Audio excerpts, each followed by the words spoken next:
Every summer Top 100. Every summer Top 100. He's got a voice that's really the bomb.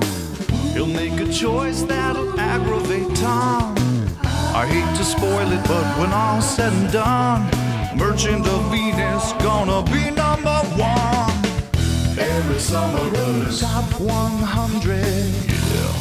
Hi, welcome to the Dice Tower. We're continuing our top 100 and we are working our way from number 60 down to 51 today. But I would like to apologize for the previous set of videos in which I had my dog and I was trying to do some silly puppet stuff, but we want to keep the focus on the games here. So that we focus on what's important in this gaming hobby of ours. So without further ado, let's get to number 60. Number 60, Friday. Number 60 is another small box game from Freedom and Freeze. In fact, this is a solo-only game. It's called Friday. The object of the game is to train Robinson Crusoe to become a better fighter. He starts out and he's pretty dumb. He's tired, he's hungry, he doesn't do much, and you've got your deck, and you have to achieve challenges. You have to overcome challenges. You're given a choice each turn to go after this challenge or this challenge, and every challenge you complete will become a card in your deck. You flip it over and now it has some sort of ability. And if you fail the challenge, you have to spend life points until you have completed the challenge. And you have to work through the deck 3 times before you face some pirates at the end of the game. So do you face the very difficult challenge now when it's relatively simple? Or do you wait until the second time through the deck when the challenge is going to be more difficult to get through and you won't have the benefit of that cool card that you could have acquired on the previous run through the deck? I like it. It's a very neat solo challenge. Friday by Freedom and Freeze. My number 60.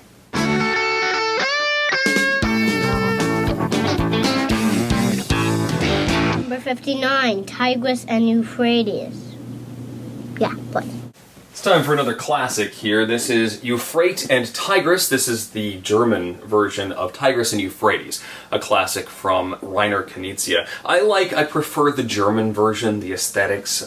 It has an art design that I guess I like better. In Tigris and Euphrates, you are collecting cubes by building little civilizations, and you've got leaders, and when those leaders are attached to the civilization, they earn cubes as you place different colored tiles down to represent different aspects of that civilization. Now the key, of course, the Knizia scoring aspect of this is that you are only going to score for your lowest scoring of the 4 colors that you're collecting. So you have to build evenly or you're going to be way behind in the final scoring. You can also have battles, fight each other for the particular leader in a civilization. You can put the civilizations against each other and destroy people's tiles, and you can just put a little destruction tile down and just mess with everybody entirely. It can be a very mean game, but I like it a lot. It's a classic. Tigris and Euphrates.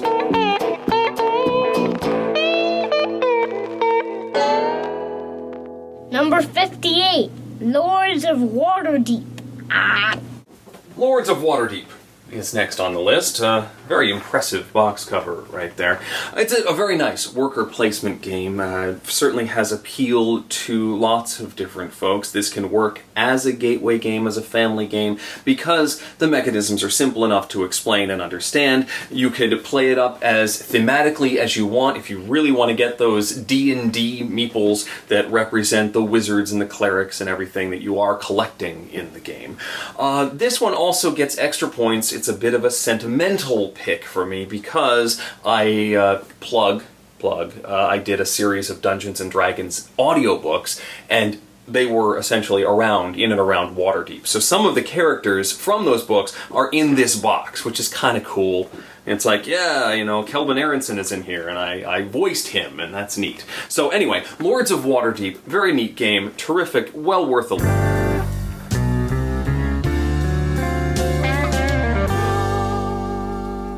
Number 57, Bus. Next up is a Splatterspellen title. It's called Bus. This is a pick up and deliver game where you are trying to get people to where they want to go at various points in the day. People want to go to work, and then they want to go to the bar, and then they want to go home.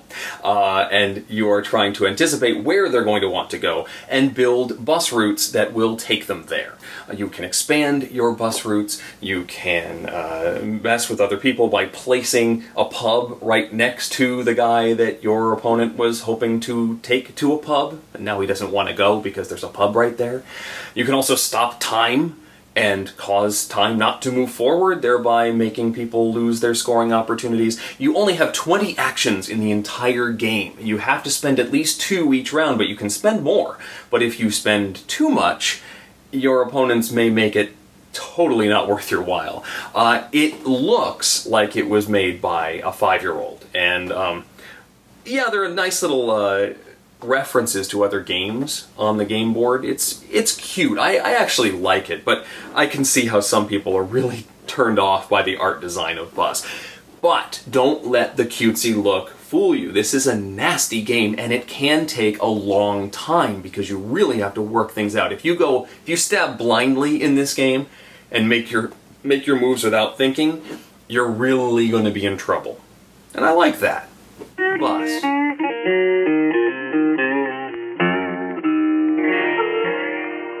Number 56. Copycat. Sometimes games introduce brand new mechanisms.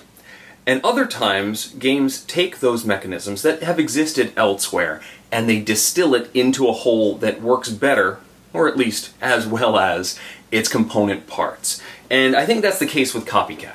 Copycat is a Freedom and Freeze game that takes mechanisms from Through the Ages, from Power Grid, from Puerto Rico, from Agricola, and distills it, sort of squishes it all together into a deck-building worker placement game that really fires on all cylinders. I really like this. The art design is cute, it's fun, it gives you some interesting choices, what to focus on a particular hand based on what you've got in your hand. Do you push to purchase a card this turn, or do you try and do other things? Do you use the coins that are in your hand, or do you grab a bunch of coin spaces on the board? Or do you just focus on earning points straight off the board? It's really a neat game. Oh, also that you've got a bidding hand. One of the cards that you get at the beginning of your turn, you're not going to get to use it because you're using it to bid for turn order, which is vastly important in this game. I love it. It's a very cool game. I realize that it's relatively new and I just won't stop talking about it, but still, there's a reason for that. It's a great game. Copycat by Freedom and Freeze. Number 55. Dixit. Dixit is a unique game. It's kind of hard to compare it to much else. You are given a hand full of artistic cards, paintings, that sort of thing, and one player chooses one of these cards, and they tell a story. It could be a couple of words, it could be one word, it could be a song, it could be an entire sentence. And they name this as their story, they put the card face down, then everybody else tries to submit a card that fits that description. And the art on these cards is so whimsical, fantastical, it can be interpreted in many different ways. Often you end up with several cards that fit that description. Then everyone chooses what they think the original storyteller chose as their card that fits the description the best, and you want only one person to really guess correctly, because if nobody guesses it, the storyteller gets no points. And if everybody guesses it, the storyteller gets no points. But if only 1 or 2 people guess it, then the storyteller is going to earn more points than everybody else.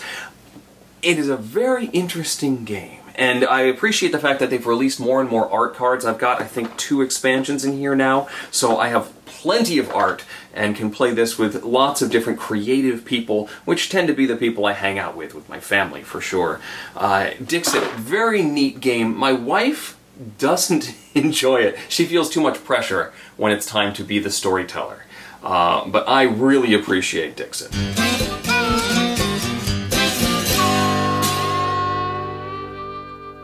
Number Number 54.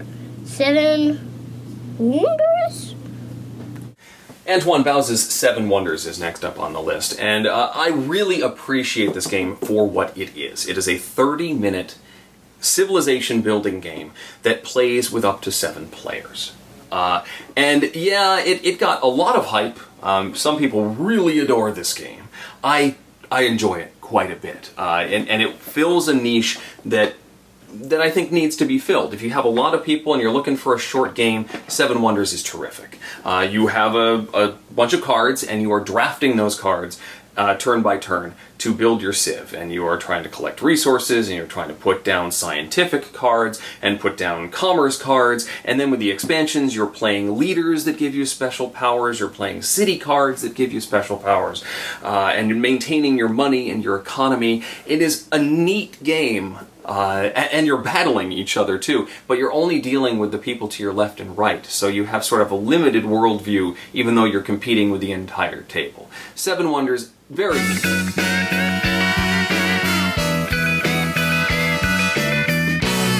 Number 53. Lords of Vegas. In Lords of Vegas, you are competing with other magnates in the Las Vegas area, trying to build the Strip, and you're building hotels and changing the allegiance of those hotels, and each of these hotels is represented by a square tile with a square hole in the middle that fits a die.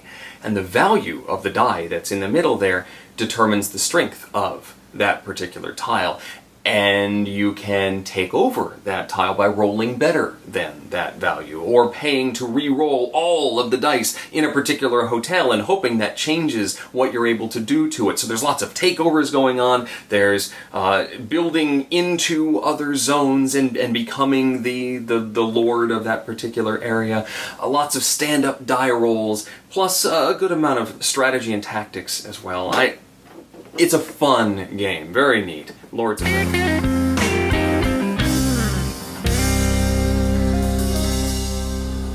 Number 52. Vinci. Next up is Vinci, or I guess if you want to be really specific with the Latin, I believe it's Winky, which is the predecessor to Small World. A game I appreciate, but I think I like the classic nature of the Vinci board.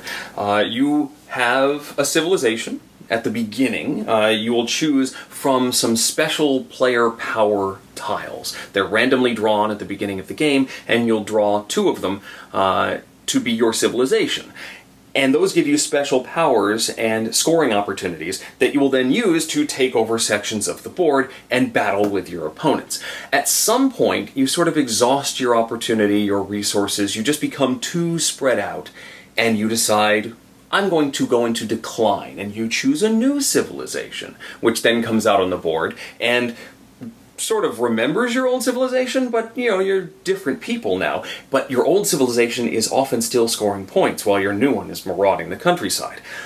And figuring out the timing of when to go into decline and when to come out with a new power, which powers are worthwhile to pounce on and maybe jump over other power tiles that are out there. That's the game. That's figuring out that timing is the key to Vinci, as well as Small World. Small World has certainly gotten a lot more support with a lot more expansions. Vinci is just what's in this box. But I do appreciate the classic nature of the original.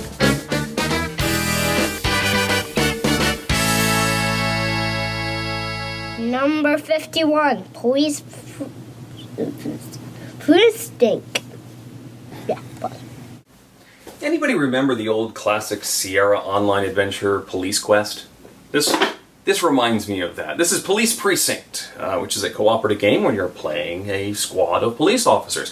There is a murderer on the loose, and you are trying to collect evidence to arrest said murderer. You have to go around to different areas on the board and sift through piles of cards, which represent the evidence that you're trying to collect. And if you manage to fill up the evidence blotter with all the proper evidence, you can then catch the murderer. However, there's tons of other stuff going on in the city at the same time, traffic accidents and holdups and bank robberies and all this stuff that you have to deal with, or you are going to gradually cause the city to descend into chaos. You have special abilities, you're driving around in your police cruisers, and you are attempting to take care of business as this police squad. It is a very neat game. I wish the production were just a little better. They made some poor graphic decisions. This is, I believe, their first production.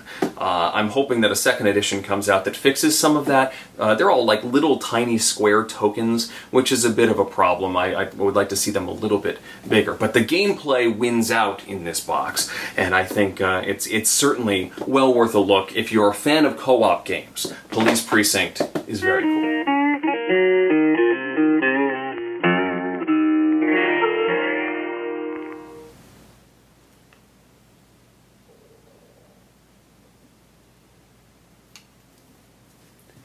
Thanks for joining me today. Hey, we've hit the halfway point. Congratulations. More great games coming up. It's only going to get better from here. Thanks for spending some time with me. Thanks for watching The Dice Tower. Top 100. Thanks so much for watching one of the Dice Tower's Top 100 Games list. Tune back next time for 10 more of Eric's games. Until next time, I'm Tom Bassel, and you've been watching The Dice Tower. The Dice Tower is sponsored by Cool Stuff Inc. Cool stuff in stock. Top 100. Yeah.